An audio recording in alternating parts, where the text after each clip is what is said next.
नमस्कार.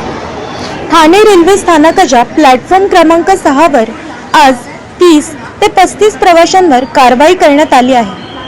हे प्रवासी अपंगासाठी राखीव डब्यात अनधिकृतपणे प्रवास करत असल्याचे आढळून आले. रेल्वे सुरक्षा बल RPF आणि स्थानक प्रशासनाने मिळून ही कारवाई केली असून अपंग प्रवाशाच्या हक्काचे रक्षण करण्यासाठी हा उपक्रम राबवण्यात आला आहे. तथापि अशा प्रकरणामध्ये वारंवार कारवाई करावी लागत असल्यामुळे RPFचा मोठ्या प्रमाणात वेळ आणि मनुष्यबळ खर्च होत आहे.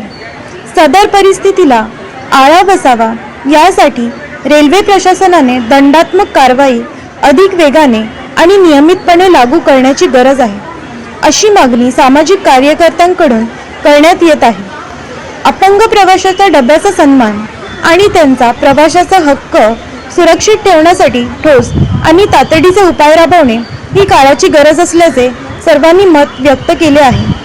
क्राईम इन्व्हेस्टिगेशन एक्सप्रेससाठी मीरा चाळके आपले crime investigation express channel like, share आणि सबस्क्राईब करा आणि बेल आयकॉन दाबायला विसरू नका.